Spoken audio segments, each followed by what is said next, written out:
Welcome everyone. Chris is Huh? a doofus. Chris is a doofus. Is that coming in? It's coming in loud and Okay. clear, loud and clear. Okay, good. This is episode, I think 24, 25. It's been a lot of them. 24, 25. And we got a special one today. Good to have you all here.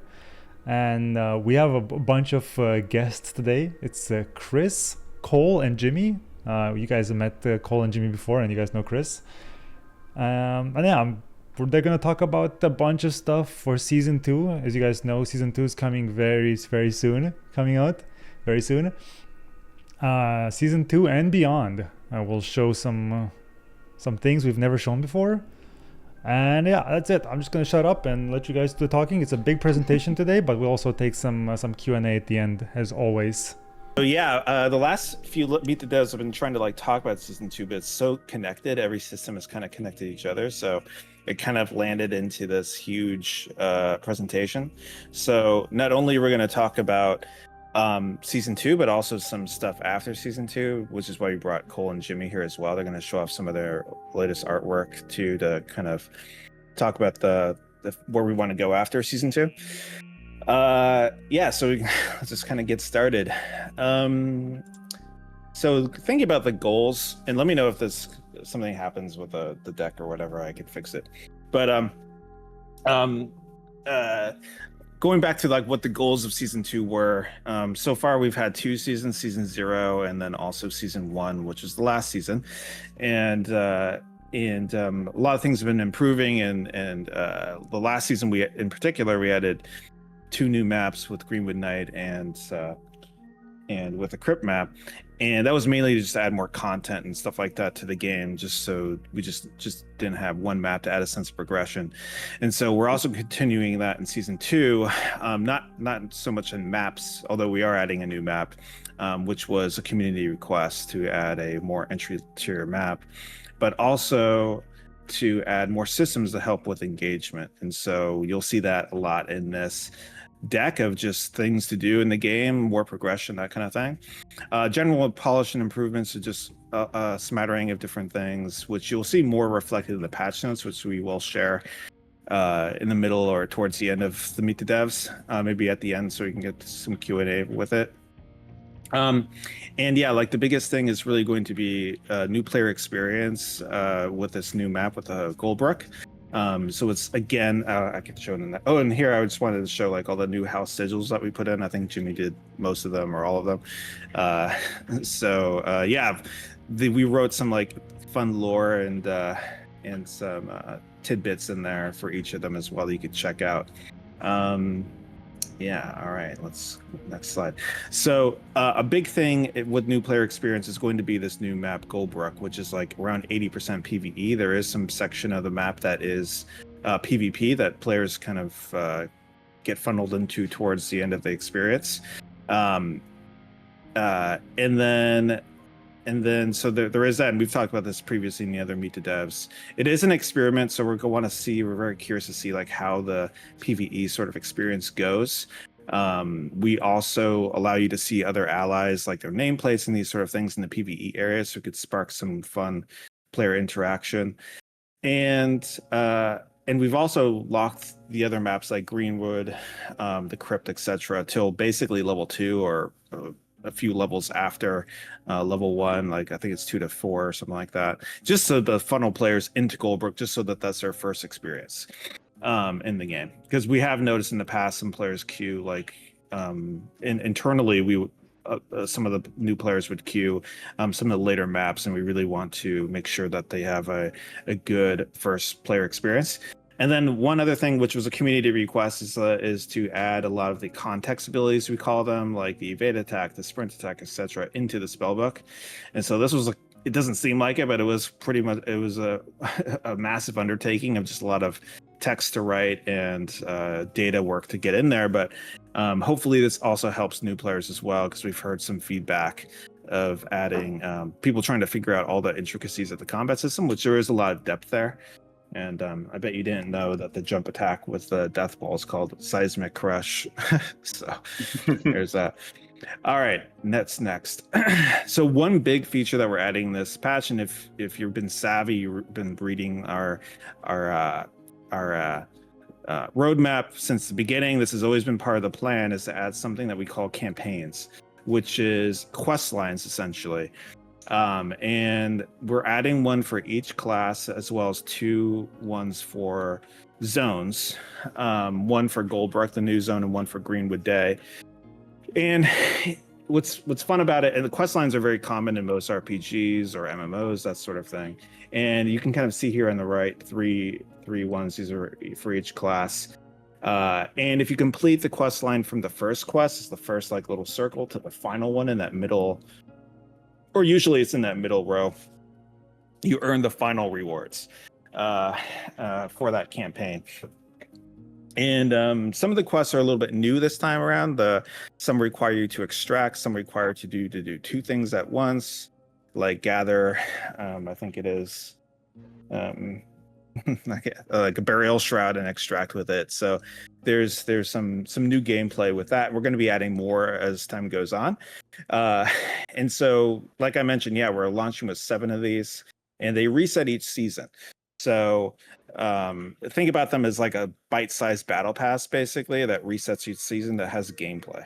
And so that's kind of the idea, which, by the way, for savvy folks in game business, like, battle passes actually are really mostly for players for content. It does help with monetization, but it's really for engagement, for things to do in the game. And here, campaigns aren't just simply just like leveling multiple times. It's also, doing gameplay, doing quests. It feels immersive. There's also a few of the quests too, which are go gather specific quest items. Like, you have to find a certain rogue dagger in the crypt. You have to find a book of prophecy for the priest. So it's our first foray in doing actually quest items. And by the way, the quest items as well are treasures, so that if another player stumbles upon them, it's useful for everybody. It's not just a dead item in the game. So it's a very small thing, but I love the nuance there that makes it actually kind of cool. All right, let's see what's the next one. So one feature that we've also talked about a lot, savvy players have heard this multiple times, is the idea of the safe. And then safe is basically the final lodge module that you get in the lodge. I know it is. It's an idea that I have for like an end game thing that connects the last season to the next one. And there's some future plans that aren't quite surfaced yet with this. You can imagine if we add like a certain item in one season, it combines with another to craft into something unique that only is available in each season. There's a lot of ideas that I have planned for the safe long term, but anyway, basically at the end of the season, you unlock the safe and you can put a few items into storage that persists, that goes to the next season. And here you can see, like, I have the min-max best items in my safe and I'm sure everybody will have. But it is an experiment. It's something we're testing. So really looking forward to everyone's feedback on this one. All right, what's next? So one other big feature, I talked about engagement and things to do, is another community requested feature is to have prestiging. And so prestiging, basically, maybe we could have a better name than prestige, because it isn't particularly exactly prestige, because not everything resets, like all your traits don't reset or anything like that. It's just really kind of a cosmetic level that every after 25 or after 20 and after 6 for the vendors, you can level them up to level 99. And so you might be wondering, well, is there anything you get other than it being cosmetic? And you do gain something which is called a stepstone. A stepstone is used to progress your campaigns. So if you had, maybe I can go back a couple slides. If you look here in the campaigns, you can see, some of the little diamonds. Those are called stepstones. So you need stepstones to progress the campaign. And so you gain stepstones as you level. The first one you gain, I think, is at level 10 on your player characters, and then you get one every other level, so level 12, 14, etc. You also get stepstones when you level vendors. So if you level a vendor to level 3, you get a stepstone. You get one at level 6, and then every level thereafter. So yeah, prestige. We're adding prestige to the game as well, and you could see like their number here, the number is colored gold to indicate that you're prestiged, and so you'll see that throughout the UI experience.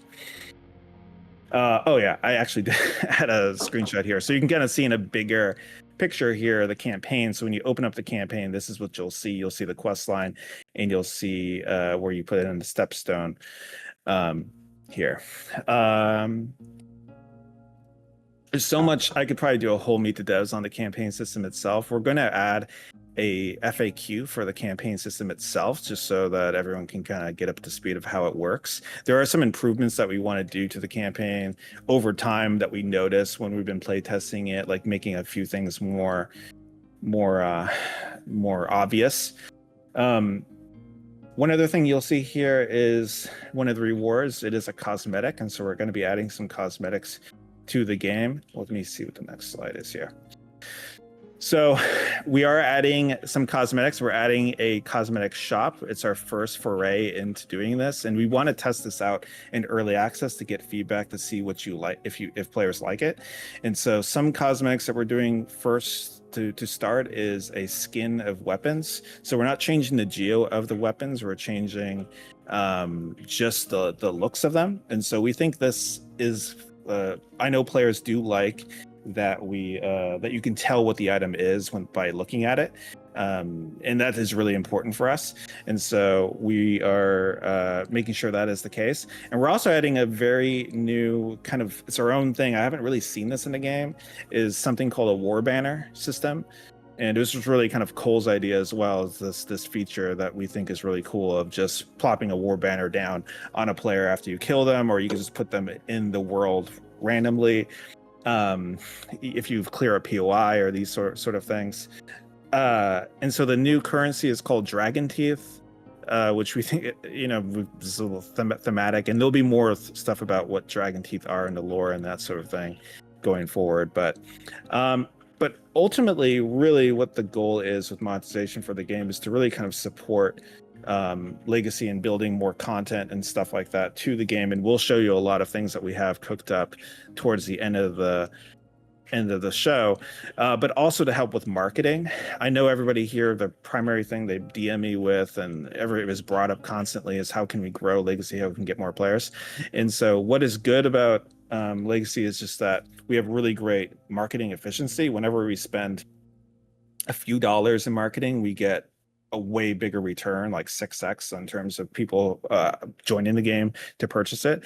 So we just need more budget to do marketing. And so this, if you really want to help us marketing, I've heard people DM me saying they want to invest in the studio or donate or something like that. Don't do that. You could just purchase some cosmetics that we created, which are actually really cool, that we'll show off. And again, like everything in early access, it is an experiment, and so we want to hear your feedback and how you like the system. We've even changed a few things with the internal playtest PTR that we did just yesterday, and the VIPs in the chat know what I'm talking about because we changed it very quickly. So here's what the shop looks like. It introduces actually a new vendor illustration that Cole did and the team. Maybe Cole, you want to talk about Zahir a little bit? Basically this will be the guy that comes in with goodies from all over the land. We've written some really cool lore, the team, behind the caravan and what happened to the society and all that. We're trying to interject more also key characters in the game. So he will be your guide on all things that look cool, so you can style on people. And Jan, Alsor City Chameleon 42 really helped us with the illustration, and then I just did the design and kind of final touches on it. Yeah, and so he'll be once. Go ahead, Paul. Yeah, go. Oh, sorry. He'll be static for a little bit because we're still trying to get the animations done for him. So for a little while, he's just going to be the static image, but he will be animated, and eventually, hopefully, we'll have voice lines and cool stuff like that coming down the pipe. Yeah. So this is what the store will look like, so you can access it in this build. Like Cole said, Zahir will animate in the future. It's like one of the requests I got a lot from players who saw the game. Was like, why is he animated? Everyone's become accustomed to that. And yeah, he will be animated at some point, probably mid-season. So that's what that will look like. And so you might be thinking, how do I get the cosmetics? So when you purchase them, there's gameplay intertwined here. We want it to be about gameplay as well. And so what you do, similar to kind of like how battle passes work, is just that as you do the gameplay, as you progress the battle pass, you could purchase the premium track of it basically, and then you gain all the cosmetics that you earned while playing. And so right now how it works is that if you finish the first quest to the final one, you unlock all the cosmetics for it, which includes a skin for a weapon for the class, as well as the war banner. And so let's see if I could show. This is what some of the war banners look like for the rogue and for the warrior here. You don't see the banner on it right now, but this is the frame and topper. There's actually a lot of depth that we added to this. Not only does it have the topper, the frame, but then the end caps at the sides, as well as the ornaments or trinkets that hang from them. And so all of that is customizable. And so there's something like, I did the loose math, or maybe ChatGPT did it, but we have like 235,000 permutations of banners that you can create already with this initial offering. And so over time, we'll be adding a lot more banners and things. We have so many ideas to add to it. But yeah, they came out super awesome, and it's probably the best war banner I've seen in any game like fantasy RPG, because we looked at everything that's kind of get some inspiration. Yeah. So, and by the way, to drop the war banner, you use the emote wheel. We added a whole new emote to spawn the banner. Here's a few more concepts as well. Maybe Jimmy, you want to talk through some of these? I think these are your concepts, right? Yeah. I mean, with these war banners is a really cool idea. We just wanted to come up with something that really represents like all the classes that we have, you know. So these are really fun to do. Like it's sketching these out and jamming ideas for them. I mean, they can almost be weapons. Yeah, we should just break them off. You just hit people with them. Yeah. The one on the right actually isn't a Paladin one just yet, although it does have some Paladin vibes. It is for a Greenwood campaign. So that one you can unlock for free. That one you don't pay for. Everyone can unlock that one. So yeah, that's exciting. And I think actually the ornaments that drop down, you have to do the Chronicle. So you have to finish the season Chronicle. Another community request was give us something unique that we unlock during the season that carries over next season. And so that is what will carry over. It's also an experiment. Let's see how it goes. But so if you play season 2, you'll unlock something that exists forever that you can't obtain again. Or we'll think about if there's a way to obtain it in the future, but it won't be as easy as or straightforward as just playing season 2 itself. So here's what it looks like when you go into the game to customize the war banner. You see like this screen here. Every character can customize their own war banner, so you don't have to worry about your rogue and priest being the same. So you scroll down through here for the different through the list to equip different pieces to the war banner. In the future, we'll probably add a better, more sophisticated UI where you can click for different components and will be easier. But this is just the first offering. And then also you'll see the war banner behind your player character in the inventory all the time when you're managing your stash, etc. Yeah, shout out to Joe, our character guy, for modeling all these in an insane amount of time. They came out awesome. Yeah, we have such a small team. It's like pretty much everybody works on every feature. So yeah, shout out to Joe as well for doing those. It was like Herculean effort to do every single piece to the war banner, as well as the court, our engineer, for setting it all up and getting it working. Which none of us know how to do that, so that's awesome. Yeah. All right, let's see what's next. I don't even know. Oh, so here's what all the different skins look like for the weapons. And again, we want feedback from the community on these. Were they cool? Could they be better, etc. And so this is we chose one weapon for each class to skin for now, and we'll add more in the future. All right, so that is season 1. Season 2. There's another. So I'm going to talk about some stuff that we're going to be adding in the middle of the season, or through the season, and then after that, I'll talk about some stuff beyond. There is one little surprise that I have that we're going to include for this season that I'll save to the very end of the presentation. Don't get too excited. It's not like insanely crazy, but it is. I think it is a fun one. But anyway, so let's talk about what will come during season 2. So what the third rogue weapon has been a conversation the community's been having for a while, and this is the first unveiling of what the third rogue weapon will be. So the third rogue weapon is called the Scorpion Tail. which is basically kind of like a scythe with like a stinger with a chain in between them. So it's this melee mid-range kind of weapon. If you played some other ninja type games, you may have seen a similar weapon to this. Gosh, I can never know how to say it. Kurigama. Yeah, you know what it is. Anyway, yeah.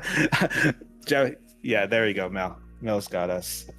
All right. Anyway, some of the little gameplay that we've been building, Andre's been working on this weapon in particular, but something that is kind of cool is that when you change your claw ability, like hemorrhage, poison, or disease, it changes what the stinger does. And so when you customize that, it also customizes the weapon, which you think is really kind of cool. And then it also does somewhat semi-aerial attacks. So when you jump in the air, you could do multiple attacks from the air. So it's something new that we're playing with, and that's kind of why it's been taking a while. It's like every time we do a new weapon, it's something new that we're R&Ding. But anyway, we're really excited for this, and so this will be coming out in the middle of the season. Andre, anything you want to add to that? I mean, you mentioned like a lot of what's in it already. Yeah, the aerial combos is a thing we don't have in the game yet, and we'll see how that performs with the rest of the classes. Because it's literal like aerial combos. It's we don't have that in the game right now, so it's gonna be kind of crazy. Yeah, knock Priest out of Ascend, I guess. Yeah. Yay! Anything to kill Priest, yeah. Drop a banner on them mid-air combo.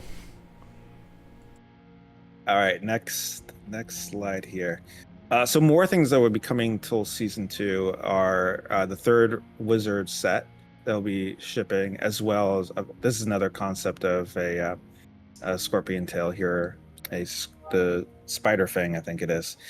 And then we're also improving the arena deathmatch experience, the UI, the whole experience of it, like spawning in, round-based things, etc.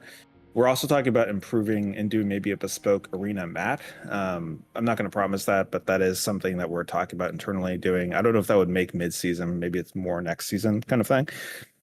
But that is something we're working on. Another thing that we have tasked out that we're going to be focused on is an auto sort button.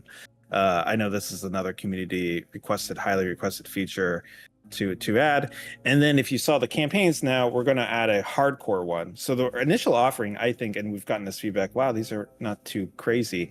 We're going to add we'll dial it up to the max with a new campaign that will ship in the middle of the season, which will be really kind of hardcore. So expect that as well. So those are a bunch of other smattering things to add that we're going to add during season 2 in the next couple months. All right, let's see. I can't remember what's next here. All right. So we talked about season 2. Now we could talk about season 3. But before I go, maybe I don't know if Cole or Jimmy had anything more you wanted to add about these items. Jimmy? It's okay if not. Well, I mean, for the weapons and stuff, we're also trying to world build a lot of some of the lore and stuff like that. So, where do some of these weapons come from, and some fantasy hits of their material, their steel, things like that. So that's a lot of stuff we're cooking in the back, as we roll these things out. Yeah, same thing with the armor sets and things like that. We want just the armor sets in general to be from certain, either clans or kingdoms, and in the future we're hoping to explore all those areas, and you're like, oh, that's what that set's from, or that's why that looks like that kind of thing. So that lore is coming. All right, season 3. So we showed you season 2 that will be launching tomorrow, but we also want to show some stuff for the next season. So first of all, we could unveil the first look at the Paladin. The Paladin will have 2 initial weapons, a sword and shield, and also a great hammer. It's a huge kind of hammer there you can see on the right. And we could I'll have Cole and Jimmy talk about these things, but in terms of his gameplay, his class tool, his class weapon, if you play the warrior, he has what's called sidearms. He could bring on other different weapons that do different abilities. The priest has cards. The paladin has seals. Seals basically create an AoE buff to your allies on use, and so they all have different. There's all these different types. One of them is like cleansing, one of them is healing, one of them is damage boost, one is armor, I think. And so you can choose which seals you want to equip yourself with when you queue, and so that is his class tool. And then he also has this mechanic that we're R&Ding called Sense and Justice, which is basically it intertwines in something called the honor system. The honor system is that you could tell the paladin will be able to tell assassins in the map. Assassins are players who've killed 3 or more players in a row without dying, and so he can kind of go around the map and tell like who the players are and who the non-assassins are. And so the paladin kind of sensed that, and he's sort of, this is why in the previous Meet the Devs have called them kind of like the police, basically. So it's a mechanic we're playing with. We'll see how it goes. But anyway, yeah, Cole and Jimmy, you guys want to talk a little bit about Paladin? Yeah, Jimmy, you can. Yeah, go ahead, Cole. What do you want me to kind of cover? What do you think is a good thing to talk about here with it? Do you want me to, because like lore wise we don't want to reveal like too much with them, but artistically we just really wanted them to just feel like the coolest badass holy warrior that you could be, and so that was kind of like some of the goal, just the design in general, and so hopefully people really dig the look and the feel. Different kings will have different aesthetics to the armor and all that. This is just a shot of the paladin kind of like walking through the Greenwood ruins of Lightbearer's Keep. But yeah, thought it'd be cool if like the runes glowed on their hammer and stuff when they charge up their abilities and all that. So, and I was really inspired by the one of the armor sets that I really loved a while ago was the gladiator set in that movie that's the Caesar wears at the end. It's like this all white, beautiful, like designed armor set, and I was like, dude, that I would want to try to do something like that with our aesthetic. So that was a big part of the inspiration of this armor set. Yeah, one of our goals as well is in the game, which we've talked about for a long time, is to add multiple culture kingdom options when you customize your character. So the only option we have right now in the game is the hunter, who you could choose by being, with the Eladar, the snow elf option, or you could be the default option. So we want to add more of these over time to the game, and so something we're trying to shoot for the paladin here is have multiple culture options. So you could see here Duneria and Stonehaven as the 2 options. Duneria comes from like this area called the Sea of Sands in the game, which is also where Zahir Moonjade, the vendor, comes from. So we're playing around with these options. We're starting to go deeper now with the classes and culture kits to build these things out. But like Cole said, we're currently working on the different story and lore and backgrounds for all the different classes, because in reality they're like our main characters of the game. Yeah, we're playing with some ideas, but yeah, you could talk about some of the ideas we're also talking about there, Cole. Yeah, we want you to, when you pick a cosmetic, along with just it being like a cool looking cosmetic, we want there to be like story tied to that race, in general, or that culture that you're picking. So maybe you'll just pick one because you like what they stand for or what have you, right? So we're with every cosmetic, we're trying to build cultures around that in other parts of the world. So hopefully people dig it. Awesome. Andre, I know you're also working in the Paladin class. Anything you want to add before we move on? We could mention that little hammer he has. He also has like I like how that's a little hammer. That hammer is so hey, it's about maybe everybody can guess how much it might weigh. Well, it weighs. It's light enough that he can throw it really far, apparently, and then I don't know how much we want to like spoil the abilities he has right now, but he can throw the hammer and then interact with it where it is in the world in specific ways. That's kind of his mobility. I've said too much already. Maybe. Yeah, Gave it away. Spoilers. there's a lot of cool stuff we're infusing into him, because usually paladins are very, those who've been following Notorious and our game for a while know that whenever we do a new class, we look at everything and we're really trying to elevate the class to make it feel, like the next evolution of imagining an RPG class. And so with the paladin, we're really thinking through like, how does the paladin, what is their mobility, what is the way they cast abilities, what is the ultimate fantasy of playing the paladin. And so I've worked a little bit on paladins in the past, my previous job, and play a lot of them, and they're usually very cookie cutter and kind of goofy with some things. And so you really want to elevate and improve that with our version. And so like Andre said, we will unveil more things as we move on. All right. See, I think we also have like this other set here, Cole, if you want to talk about this is a kind of a flat concept, just a flat design, but we wanted more of the culture. We don't want to go too far into the kingdom that this is from, or the sect of Paladin that this is from, but a more aggressive, burn them all, maybe kind of a Paladin. If you have that play style or that fantasy that you want to hit with that, we're trying to.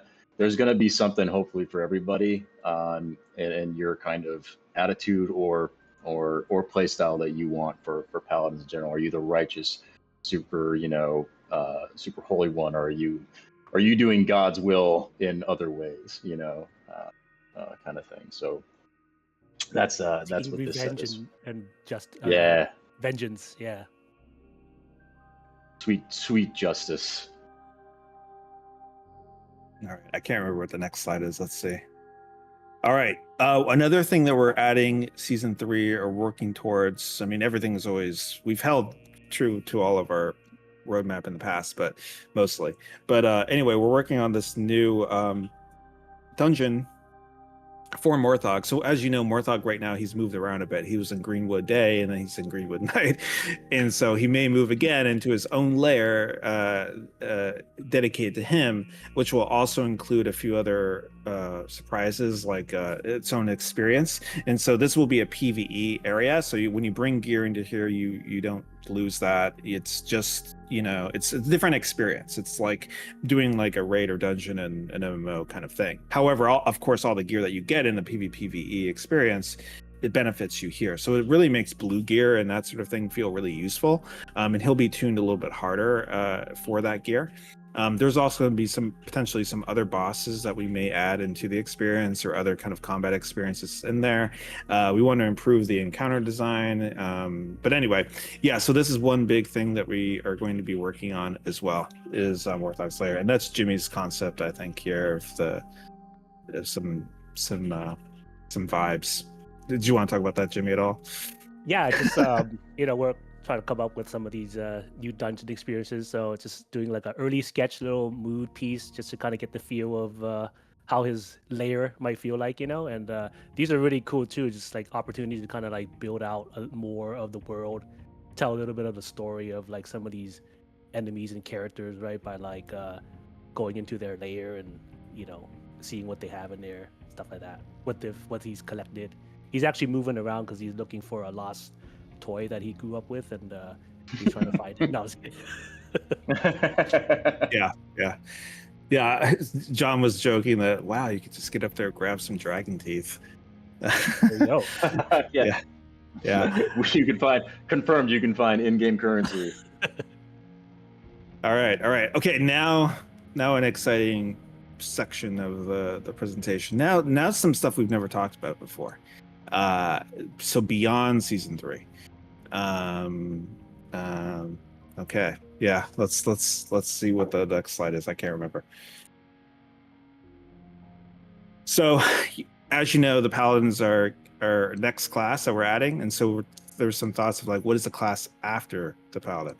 So the class after the Paladin is is something that the community has also been asking for, which is a shadow caster.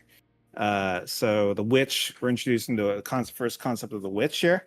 So the witch is a shadow caster. She has two weapons that we've been talking about. One is a great broom, which is another unique thing I've never seen done in the game before as a weapon. So the idea with the broom is she kind of kicks up shadow magic that in a wave towards you, and it's like periodic damage, like a dot, as well as doing some other fun things, like maybe like a little mobility movement thing, or like even melee with it. So it's something we're playing with, as well as something called a Fey Wand, which is her other weapon kit. So the Fey Wand is kind of like really instant damage from range, kind of like bolts, kind of, think about it like Harry Potter arcane missiles kind of thing. So that's something that we're R&D and talking about. And one unique thing that she would do that the other classes don't do is she'll be able to craft during adventures. So she'll be able to gather a few different items and combine them in the session, kind of like, Resident Evil or whatever. Yeah.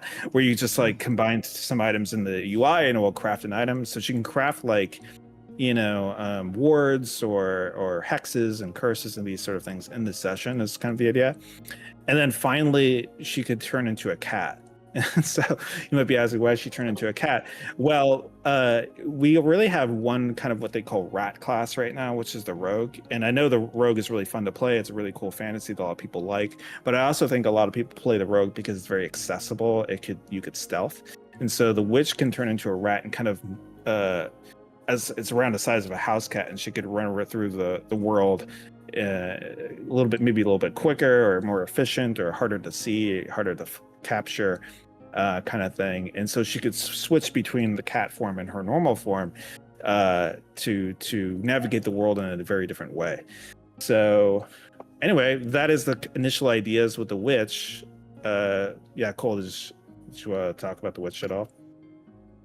Yeah, I mean, design wise, we wanted, there's a bunch of lore that we've actually put some hints of some stuff in the game already about witches here and there, but design wise, we might not be able to get the long train kind of look that's in the concept because of just the physics of it, dragging through the ground and that kind of thing.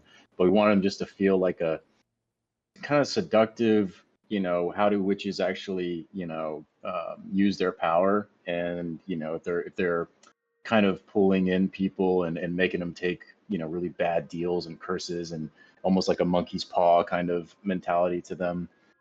They're much older than they appear. This is kind of like an illusionary form. I can actually link in the chat. I did a very, very small sketch. I don't even think Chris has seen this yet, and so TBD on this. You might be like, I hate that, and then we don't do anything with it. But just link this in the chat. But I just did maybe what their true form. If the community likes it, then the true form of what these witches kind of are like without their illusion spell kind of like on. But if you don't really care about that, you can pursue them. But yeah, just that was kind of the thinking of it. Specializing in curses, dark colors, a lot of inspiration from my wife, who was like, add more crystals, add more moons. So she's a big hand in this as well. So hopefully people dig it. Awesome. Yeah, so she's not going to come out anytime super soon, but we're hoping sometime next year, which is right around the corner anyway. So that'll be the next focus that we will be working on after the Paladin. So the next thing to look forward to. All right, let's see what's next. I don't even know. Yeah, TOADFOK. TOADFOK are a new creature kit that we're working on. As you know, we're also kind of working on this idea of having rain in the game, and the idea with the TOADFOK is they kind of appear, they're more common during the rain, and they're just a general new kind of culture kit to the game, which you don't usually see in a lot of fantasy, or if you do, they don't look that great. Cole, you guys want to talk about the TOADFOK at all? Yeah, dude, if you talk a little bit about these guys. Yeah, I mean, you also did that concept too. If you want to link that in the chat, you did an awesome concept. Can you talk about it a little bit while I save this out? Oh yeah. So we're trying to develop this new culture, TOADFOK. we got some cool lore written up for them already that we're excited to kind of interject on this ancient race that's been basically surviving for a long time. It's one of the oldest ones and very secluded. Thought it'd be kind of cool that they incorporate a lot of dragonflies into their armor and things like that. So the mages or the wizards of the toad folk have like these dragonfly winged, cloaks and that sort of thing. It's like their main food source. So you'll find them in like swampy regions or wet regions of the map, possibly coming to certain maps that are coming out soon or later. Yeah. So it's going to be a fun one to come up with attacks for too. Maybe they, do a look and attack and then poison you or what. I dropped a little sketch there of like an idea jam we had with these TOADFOK, like I think it was one of the Friday afternoons. Thought it would be kind of fun, just like fantasy, like lore wise, of like there's like this sniper team, where they grab these like mosquito darts and they're like trying to like snipe creatures and folks. Maybe they're even like enemies of the goblins, like fighting over like the new territory. This is kind of a cool thing, or interesting story wise. Like, you have all these fallen kingdoms and stuff, and then now you have all these creatures like the goblins and the ogres and the toad folks and who knows what else are just kind of like, it's their opportunity now to kind of try to take over some of these lands, and so they're fighting for territory and stuff. So this could be just a cool vibe for like, say, like this swamp zone or something where they're fighting over some of these areas. And for all the people that were taking toads on the map, this will be swift vengeance from this culture back at you. It looks like we even have the Warbanner ready. Concept. Yeah. If you kill 1,000 toadfolk, Warbanner confirmed cosmetic. Oh, nice. Okay. Yeah. Looking forward to working on these guys. Hopefully we could work on them this mouse and even potentially we'll see. But we just wanted to share this concept for stuff that we're all working on in the future. And then, one little design idea I thought with the toad folk, which would be fun, is like the mosquito is like an ambient kind of critter, but then you want to kill the mosquitoes before you kill the toad folk, because the toad folk will, eat the mosquito with their tongue, to grab them to heal themselves. So you really want to like kill those first, otherwise it's not going to be as fun. So anyway, yeah, just a bunch of ideas that we have that we're kicking around. All right, let's see what's next. I don't even know. Okay. All right, we're pretty much towards the end of the show, but there is one last thing, as I mentioned at the top of the show, that is something we're adding to this patch that we're excited about. It's a small thing, but I think it'll be fun. So I'll let Andre unveil it.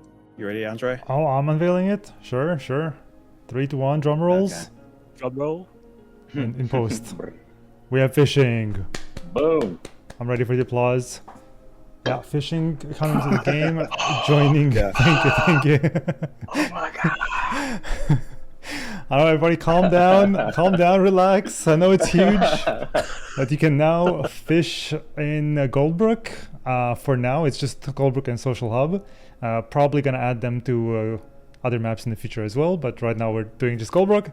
And yeah, it joins chopping wood and harvesting iron and mines and stuff like that. You can now find fishing nodes and just fish. And you can actually be so when you fish, the fish kind of like you yeet it out of the water and it flies towards you, and you can like 360 catch it midair if you want style points, or you can just steal your friend's fish. So yeah, that's fishing. Yeah. You can fish. There's different types of fish that you can use for cooking, but you can also find not fish by fishing. You can find some secrets. Yeah, you could also find some of the surprises by fishing. Actually, we just talked about Toadfolk. There's actually Toadfolk content in the game, because you could find some Toadfolk treasure from fishing. I won't tell you what that's for yet. You could figure it out. All right. Next, we need competitive fishing, a new arena. Competitive fishing. A tournament. A new mode. 3v3 fishing. Hardcore campaign for fishing. Yeah. Hardcore. All right, so there's a lot of stuff, as you could tell, that we added into this patch, and then also that we have cooking for the future. To kind of put it all together for Season 2, we have this new map, Goldbrook Farmlands. It's a mostly a PvE map that should help us a lot with newer players, getting them to learn the game. We have 7 campaigns that we have added, 5, 1 for each class right now, as well as 2 free ones for the zones. New feature Warbanners, new experience with fishing. Then we have Prestige. And then we're also increasing stash size by 1, as well as adding another character slot. So that was another thing we saw a lot of feedback from the community on. So we also threw that in there as well. And there's much more things that we will share in the patch notes. Some could probably share the patch notes in the chat whenever he's ready. And this season 2 begins tomorrow. So let's see here. I think we're also doing Twitch drops. And so I was gonna bring Sung up, but I don't want to wreck Andre's whole thing. But anyway, there's three Twitch drops that you can earn tomorrow, which is and one of them includes a rogue skin. So we'd have a bonus skin that we're just gonna throw in for that third loot box there that you get during the stream, and then a healer satchel, which is a stash container for meds. I think that is it's not the best one in the game, but it's pretty useful, especially in the very beginning of the season. So you'll also get that. And a goblin voucher is basically an item you turn into Sneer the goblin. He randomizes it, gives you a random item. So anyway, yeah, that's it. Anything else about that? Well, there's a lot of there's a bunch of class changes which we haven't touched at all, but like you said, they're in the patch notes. Like abilities change completely. Yeah, we'd be here all day if we went through the entire patch notes. There's a lot of class updates. We've updated daggers in particular for the rogue.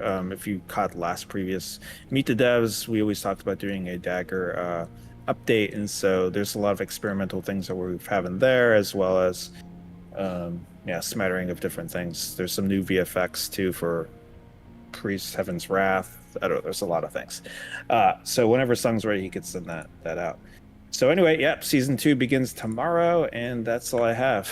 That's that. So yeah, we could take some. It's probably it's 11:52, but yeah, we could do some questions. Q&A. Andre, right. yeah, I'm gonna stop streaming this if that's okay. Yeah, it's gonna mess up my frames, but once people join, if you're watching this on YouTube, frames are gonna look a little sus every once in a while. Hey, it is what it is. All right, I'm just gonna invite people. Mr. Satorix. Oh, one little thing before I continue. Something we discussed, and I was trying to get this done, but we had to see if we had the tech to do it, which is that to give back to our community, we wanted to give a little something. So we're also going to give everybody who's bought the game by now 30 dragon teeth, which is the new currency. So you'll just get some bonus if you log in for the season. So anyway, we got that done this morning. If we set it up correctly.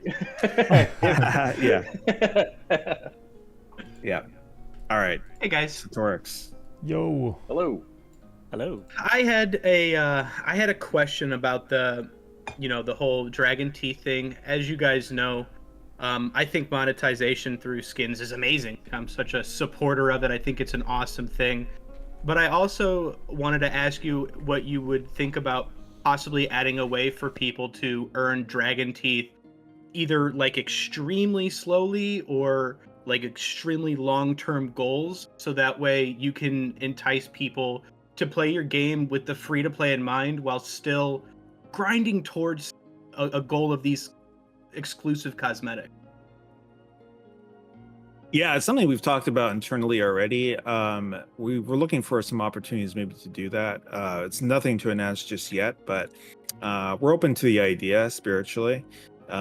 We have to work on adding a lot more variety and stuff to the store because there's just not as much there yet. But as we add more things, and we'll find some opportunities to do that. I think that makes sense, like potentially with the Chronicle or something, like finishing the Chronicle or doing something like that. So yeah, open to the idea. Yeah, love it. I everything that you went over for season 2 is super exciting. I mean, I'm really pumped to come back and play. The Warbanners, I think, are going to add an interesting little thing. And you did mention fishing in Goldbrook Social Hub too, right? Because that's going to be a lot of. Yeah, I got 100% confirm if that's the case or not. But it was the looking at idea that we engineer had. sweating Yeah, right looking now. Is over. that? Yeah, is that? Well, it's more like level design, but yeah. Yeah, so the idea is just usually fishing in games is kind of like a social thing that you do together, just kind of chat while you're fishing. So that's kind of the idea where like it could be fine if it's in the social hub. I think the challenge with the social hub right now is that the nice thing about it is when you go in there, it uses your items, but then when you leave, it gives them back to you. So it's like you only use the items while you're in there. And so you can kind of experiment. So that's really important, I think, for the community experience. But so the challenge would be is like, could we retain the fishing items if you fish in the social hub while also refunding your other items? That's the trick. So I can't guarantee like that will be the case, but we're not against the idea if we're able to get the time to implement that. Even if you can't get the fish to come out, I think it would still be a really cool social thing to just go in there and chat with people and fish. That's true. Okay, awesome. Thanks, guys. I'm excited. Yeah, thanks. Thank you. Awesome. All right. Thank you. I saw some I'll just invite questions everyone in earlier. order, I think, because it's hard to choose. Yeah, I saw some questions earlier about character cosmetics, like changing the character, how they look. That is something we're definitely working on right now. We've been working on it for a long time. And so that's something we do want to do. We had nothing to announce just yet, but it's something that we're working on. Dwarves win. I know. Win dwarves. That's what I want to know too. Hello, guys. Thank you for having me. First of all, I think this is the hypest we've been ever for Legacy, so thank you so much for your hard work. I have 1.5 question. My first is regarding cosmetics, your cosmetic philosophy for the game. Have you set your mind on gear readability and cosmetics? Like, do you consider it more important for players to read what their opponent is wearing, or for players to be able to customize their appearance? And would you be willing to go halfway and allow only certain types of cosmetics for example, like headpieces and weapons that would completely change the appearance of this one? Yeah, good question. I think generally our philosophy from the beginning was always we want you to be able to see in the world and read your opponent to know like what they're capable of, what their kit is, what type of weapon they're using, because it all is gameplay, right? I know it's not like every average player will know like what perks the players are wearing, but when they see them, it's more of a high skill player can read that. But I like that depth of the experience, so we want to retain that. And so that's why with this initial offering with the weapons, it doesn't change the geo. You can kind of tell at a glance what weapon it is. Like a dagger looks like a dagger. They don't have like fish in their hand, right? So that is very important to us. I think we've talked about potentially, we'll see how this goes, and we want to hear the players' feedback on this system that we're putting in this patch. We want to go slowly with it, but it's possible, we could be open to like, say, skins in terms of color shift for existing sets, like as long as it doesn't disrupt that whole philosophy of reading the opponent. I would say that it's more important that you retain that gameplay experience about reading your opponent based on their gear than it is having cosmetics, because as you showed with the Warbanner, we can come up with other solutions where you have a character customization without it affecting, disrupting that philosophy. But so anyway, that's something we've thought about. If we have a longer term plan of like improving the social hub, making it a bigger experience. And so if that's the case, we could also have like social hub cosmetics that you want to wear there that are more like less combat, more like for fun. So that's like another thing that we can potentially do. Yeah, there we can be more experimental because we're not like, screwing with the entire combat experience. But yeah. All right, thank you. My last quick question. What is the team's position on bug exploit moderation? It felt a bit for this season that it's an issue that was ignored quite a bit, even when there were like multiple reports of people blatantly abusing exploits. Do you plan on being more punitive about this in the future? Yeah, I mean, it's something we obviously don't like, and we will take action on players who repeatedly, exploit something. Generally, if there's a bug in the game you stumble upon the bug, it's not really your fault. But if you're repeatedly like kind of exploiting that, it's we don't like that, and we will take action. The team is very small, so basically it's like Sung on a weekend going through these logs and trying to like action people basically, and so we just don't have a lot of resources for that. But me, Joe, and Aaron actually in season 0, me, Joe, and Aaron, when the exploit for the ogre boss was in, we actually became the police for that. We would go to that ogre boss and just kill any team that was trying to cheese it. We were trying to police it with just us, literally being the police in the match, So shout out to my boys that we killed a couple exploiters over the course of the days.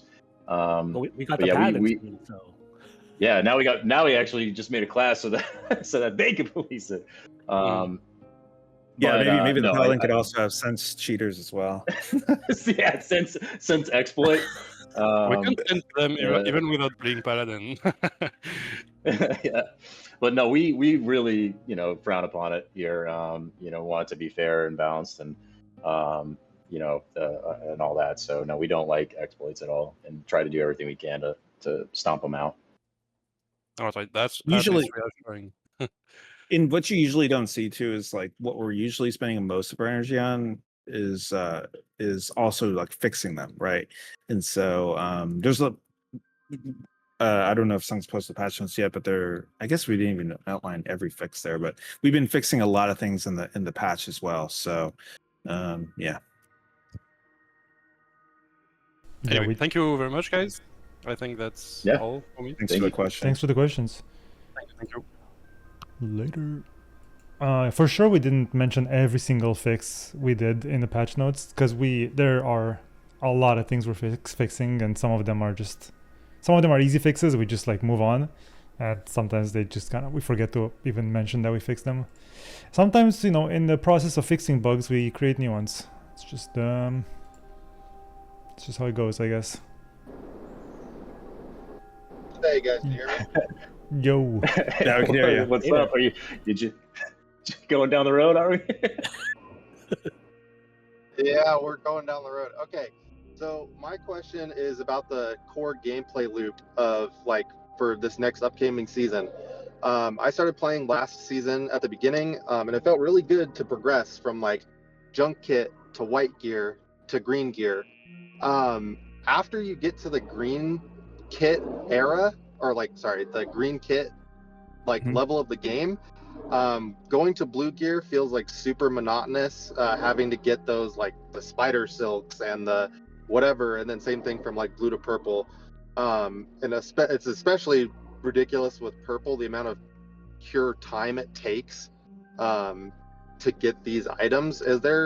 Because when you go to crypts and you open a chest and there's 2 white items, it feels really bad. Is there any plan to up loot, make it a bit less time consuming to make purple crystals or whatever in the transmutation device? Because finding a purple in game or finding a blue in game feels really bad at the moment. Yeah, this is feedback. Finding a purple or blue feels bad? Well, you mean not finding them? Game. Yeah, not finding it. I'll go in because the lobbies have been dead recently. I'll go into crypts and I will kill every single enemy in the map 3 times. Every single elite, open every chest, and I will get 3 blues. Not even a single purple for 2 to 3 games. Is it intended for it to be this long and monotonous to obtain gear? Because when you say get a full purple kit and you die to somebody in 15 seconds or whatever, it feels really bad for the player for that amount of time invested into the gear. Mm-hmm. Yeah, no, I think this is kind of the feedback that we're looking for early access to improve. And if those are the players in the chat who've been here since season 0 know that we've tuned things drastically since then, especially in the lower end. And so I think the higher end is still something that we're still tuning, which is the blues, the epics, and then legendaries was something we added, I think, mid-season last season, or maybe it was season 0. But so we are working on polishing and improving that end part you're talking about. One thing as well is that, Morthog, when you do him, he has a weekly reset that has a higher chance at dropping epics and higher tier loot and items. And so that is intended for you to be part of the end game loop as well. I know Morthog has been a challenge to do so we did kind of tune him down a little bit for this patch. And then, as I mentioned, we're also working on updating his entire experience, putting him in his own instance, etc. So that will be a thing as well. But as we have more like mini bosses and other experiences in the interior maps, whether it's Night, which we're introducing the Gargoyle this patch, or the Crypt, which will be adding some mini bosses and stuff like there as well, that will be part of this end game loop to get, like, say, epics or other gear like that. So anyway, it's very difficult and challenging to create this like whole like experience and loop and blah blah blah. And it's just something that we are still working on. But yeah, I appreciate the feedback there. I wonder too is like maybe Yeah, it's my question was what- more so. Sorry, go ahead. Yeah, go ahead. No, go ahead. My question was more so like, are you guys concerned about, because like for like the average player, they're not going into games with blues and purples on or whatever. Right. They aren't ever. But you still going want them into to games feel. for the grades. Yeah, we exactly. So it's like maybe there's I mean, again, off the top of my head and stuff, but tweaking the numbers so that they find blues and purples. What that's going to do is that then the other people that find them all the time are just going to get exponentially stronger. And then you get into a match, and basically it's going to be like everyone's geared in purples, right? If we don't tune it just super properly. But like I agree with you, it's like if maybe every week there's a quest or something that a player can do and actually get like a purple if they do it. That way, that player, you get a little bit of bad luck insurance, kind of stuff. And that way you can kind of like get a couple purples here and there, just even through like a quest or two. I don't think we do much like you get a purple piece of gear from a quest, but that could be a way without tweaking all the numbers inside of the match so that they just drop more frequently. But it's like a balance, right? We don't want people to feel like they never get them, and you're just like, oh god, it takes forever to get just one piece, and you die, and you're like, well, that was freaking useless. I think I'll just stay in greens forever. You also don't want that feeling, but you also want to feel special. With the transmutation device at the moment, it takes 6 hours per crystal.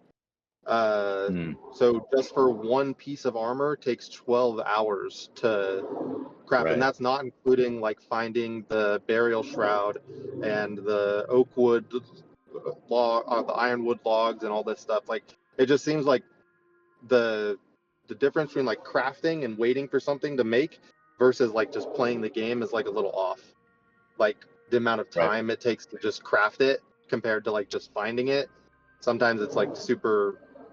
Like, why am I going out and killing this elite mob and it's dropping a white item and a green item, but then just RNG chance it'll just drop a 16 hours worth of time item out of one in every 20 times I kill it. Right. Yeah, no, I think I get you. I've heard the similar feedback from some friends of mine who play the game casually, so I understand all of what you're saying. So it's something we'll talk about. It's a little bit tricky, but that's the whole point of the early access, to really hammer on these sort of progression paths. So we'll talk about your concerns after this. Okay, thanks guys. Yeah, thank you. Drive safe.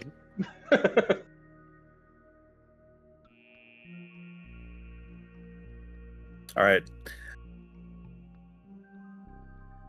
Yeah, I know we took a long time doing that Meet the Devs, but we'll also be answering questions too in the chat after Meet the Devs too. So.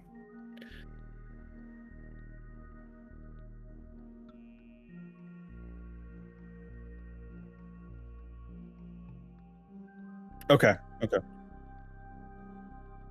Sounds good. Hello. Hello, can you guys hear me? Yep. Yes. Awesome. So mine's will be a simple, easy one. How close are you guys on controller support? Because I play much better with a controller than I do on mouse and keyboard, so that's something I'm personally looking really forward to. And also the Paladin. I love the Paladin. I was really looking forward to that, and it looks awesome. So I cannot wait for him. Awesome, thank you. Yeah, funnily enough, that is something we're actively working on right now, is the controller support a little bit. And so, something interesting maybe is we could post like well, you could see it in the game when you play the game, but we're working on like hammering out exactly the controller binds. So we will share that maybe and get some feedback on that. But yeah, this is something we're actively working on as well, because part of the Gold Master roadmap is also to eventually have the game on console.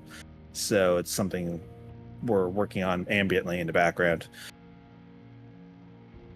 Sweet. Well, everything's looking fantastic, and like I said, the Paladin was awesome. So I can't wait to get my hands on him.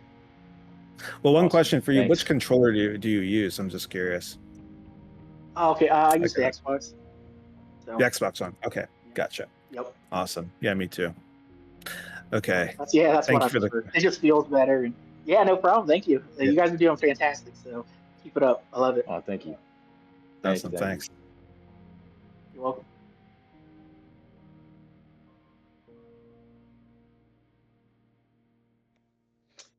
Afternoon.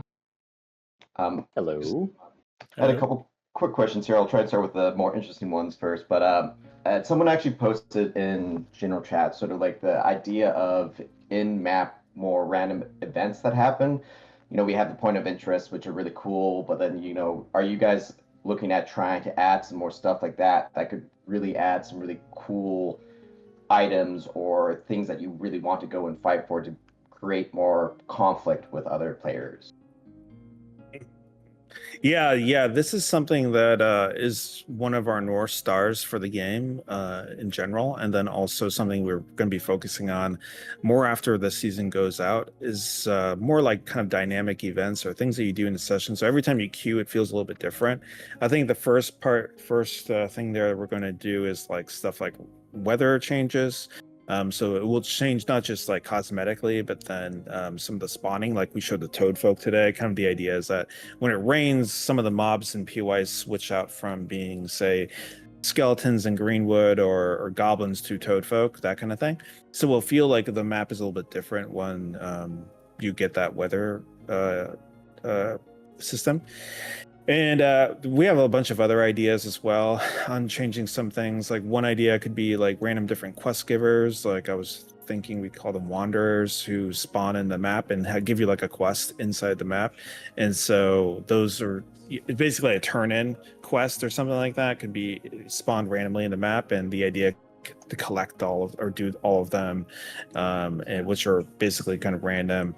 And something similar to like what you would see like in a shooter with like an airdrop system, like where randomly like some loot pops up in the map and everybody knows about it. Anyway, we have a bunch of different ideas there. Curious to hear the communities as well, but yeah, so awesome. Yeah, anyway, it is something we're roaming boss that just spawns named NPCs that we're talking about, like that would just be on the map sometimes, like that are incredibly hard opponents, and and all that. That could drive some gameplay, would be cool. Just a matter of just putting them in. But yeah, we want to do a lot more of that kind of stuff to make each session kind of feel a little bit different. Awesome. And then on the in-game map, I don't know if this is even a good idea or not, but sort of like, are you looking at maybe expanding that out a little bit? Like, for example, I would love it if I could see my active meal even if I have an active meal going on, instead of forcing me to go to the lodge, or like I zone in, I'm like, oh, I don't have a meal, I should probably just run and get out. Also, like some of the ideas with like these dynamic events, like dropping an item that it enchants your map, so you can see like hotspots where combat is happening on the map, so it gives you something to really go fight for if you really want to go be like bloodthirsty. You could be like, there's combat happening here, because the maps are quite large, and if right now, you know, the player count being a little bit lower, it could be a little bit tough, and that would be sort of nice to be like, this random encounter is now giving me the tools so I can go start hunting people down a little bit better. Yeah, I like that idea. No, I like That's a cool idea. Yeah. Awesome. Yeah, dope. And then I guess I'll just stop with one last one on that safe. Are you all? I know we're testing it, but you know, some people have sort of shown like how it could be abused. Are you going to try and like potentially look at if you should put restrictions on it? Because for example, someone has 3 stacks of legendary shards that they've, you know, stacked in their stash. They can come right in and craft pretty much almost a full set of legendary gear immediately within like a couple weeks versus people not having that. So are you all considering like looking at the balance issues that can be caused by having that stash? I love it, but there's definitely players on here who like, they showed me their stash. I'm like, oh my God, you have so much more stuff you could bring in than I ever could. Right. Yeah. This is definitely a topic we're talking about right now, and it's likely there will be some changes to stack sizes of certain items or things that you just can't put into the safe. It is experiment. We want to see play around with it, but I totally agree. There will be some restrictions on it for sure. Awesome. Yeah, I wonder Thank you even very too with that, maybe we make it so that the safe has a slot of like you can save like 1 armor piece, 1 2x1 of a resource. Like maybe it's like resource, armor piece slot, this slot, med slot. Maybe we just make each slot a different thing and then increase the size of those so that they can't just dump, like you're saying, like all legendary craftable and have 18 sets of purple gear when they get in. Awesome, thank you. Yeah. And I guess also you could like make it something you change every season, right? To give a little variety to the spice between the season wipes. So thank you very much for inviting me. I appreciate it. Yeah. Thank you for your question. Thank you. And ideas. Those are some dope ideas. All right, we'll do like 1 or 2 more, Andre, and then I think we'll close it out because we've been doing. Yeah.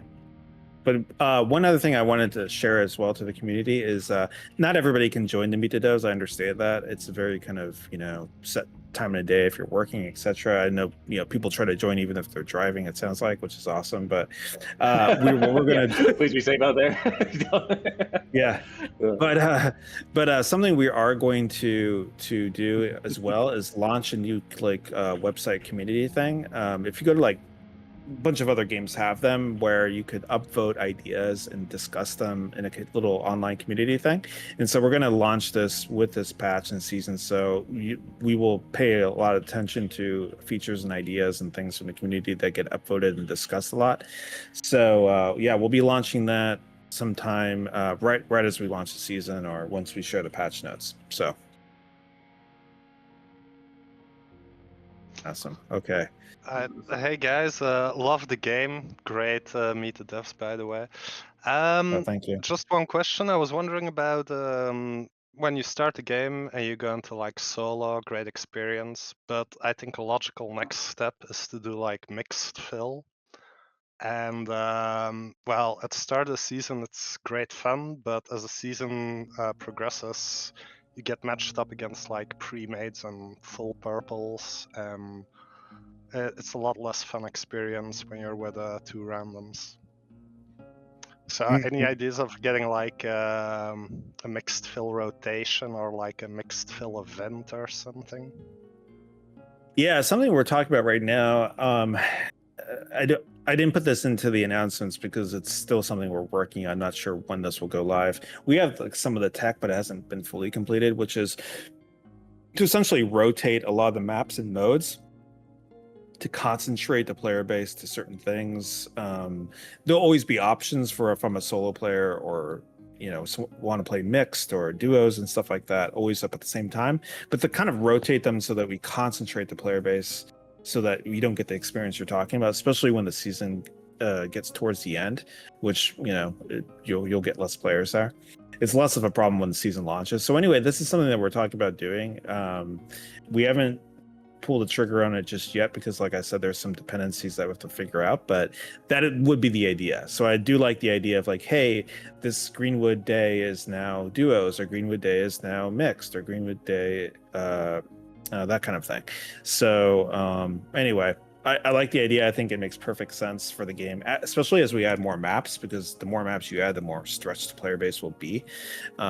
Actually, it's funny because, our game really doesn't have that much in terms of queue times, because the way that we spin up maps, especially for solo players, and other games, like, for example, Tarkov, you could wait like 15 minutes for a match or something like that. And it's only because they have so many maps and modes.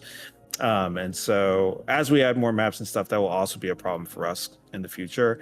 So we want to develop some system that gives options, but then also kind of rotates things so that it's a good experience, like you're talking about. Yeah, I think mixed fill could feel like a more laid back version of the game, because if you do mixed, it's very high octane. Every group's good, especially near the end. But if you do it with some randoms, it's a lot chiller. So that was the question. Great game, guys. Thank you. Yeah, and one thing we're talking about doing is for a Goldbrook in general is to start with mixed with like groups. Reason being is because players are more conducive to learn a game next to other players. They don't feel as stressed if other players are helping them learn the game or sharing information, stuff like that. And so it's something we're going to try to experiment to see like how that goes. But we're all about giving players options, and we added duos to the game even though we didn't launch with it, etc. So we like having options. It's a challenge to balance the options with concentrating players so that you have a good experience, not a long queue time or whatever, like you're talking about. So yeah. But yeah, thanks for the question. Thank you for the question. All right, we got time for one more, I think, right? Let's do one more. One more. Final question.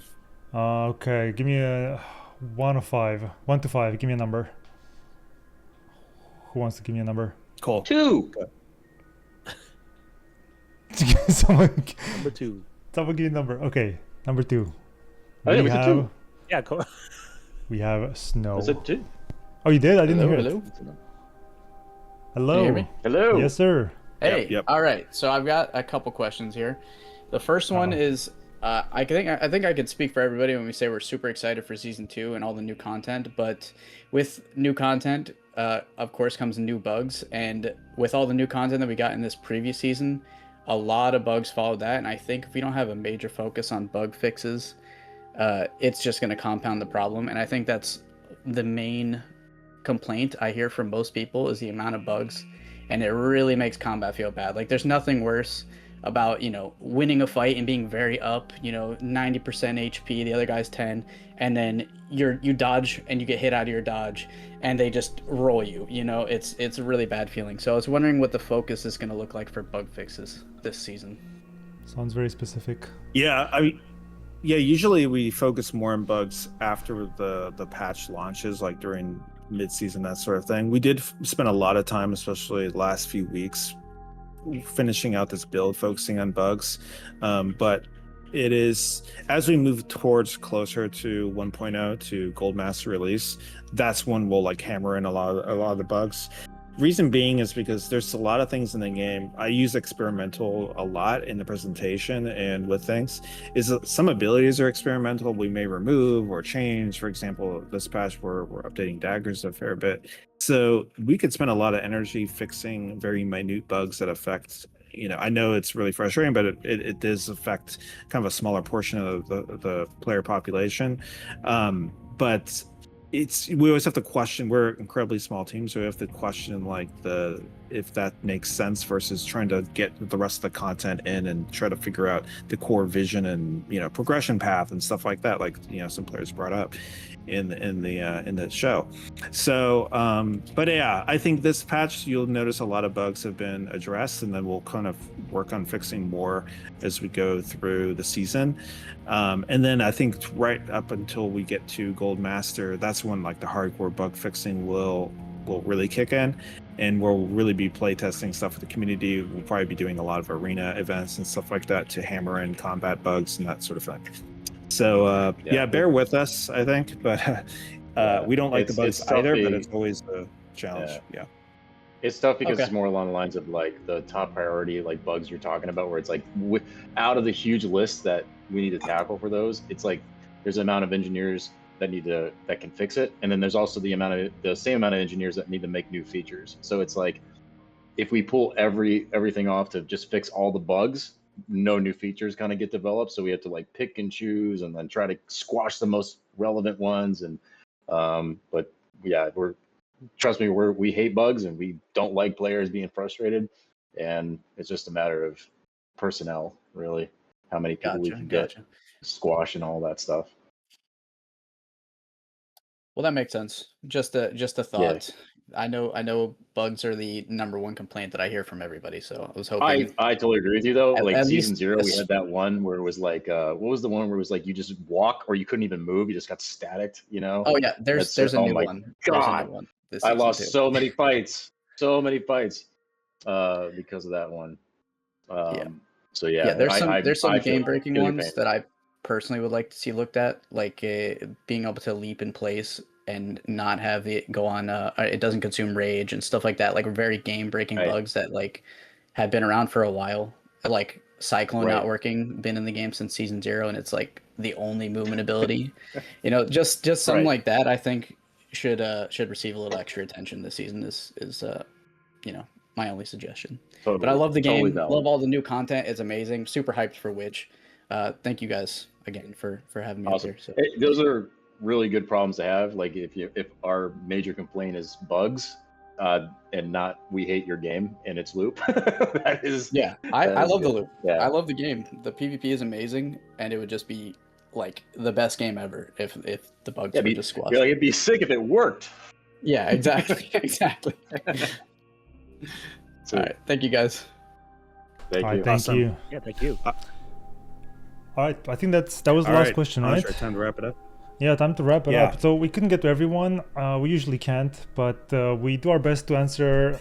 So if you have any more questions, you can just leave them in this chat here, or we check the suggestions or class feedback here on Discord.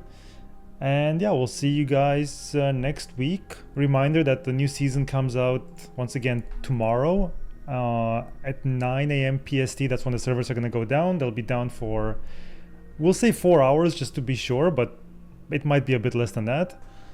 And all these new things coming tomorrow. That's it. Yeah. So one other thing I wanted to mention as well. One last thing I want to mention is 2 things actually. One is so as the new season launches, it's always best to like come out with guns blazing, and it could really be helpful if you've been playing the game and you've enjoyed the game. If you haven't given a Steam review to the game, please, we'd love it if you did give it a review and give it your honest opinion. And we read all the feedback, and Sung and I try to respond to all the reviews. So if you could give it a review, that really helps us out, especially as the season launches, and helps us get more players. The Steam algorithm gets juiced, all these sort of things. So that would really help. And then the second one is, as you saw here with the monetization, and I know not every player of our game joins Me to Devs, but you guys are really important because you help spill the information and help let everybody know what the vision and priorities and these things are. And the monetization really helps us with marketing, especially because all the proceeds that we get from the monetization, by the way, do not go to making us richer. It goes to making the game better, and then really especially for marketing to help grow the game. And so players have constantly messaged me saying, how could we support you, these things like that. We don't need donations, just buy some of the cool stuff we've just added to this patch. So really want to thank everybody for their support, and really looking forward to the next season. So thank you. But we will take donations. But we don't need, we really I'm not gonna not yeah. No, we appreciate all the support, and yeah, it's awesome. So thanks for everybody for coming. All right, bye. Thanks everybody. Enjoy the new season. See you later. GG's. More stuff to come. Bye.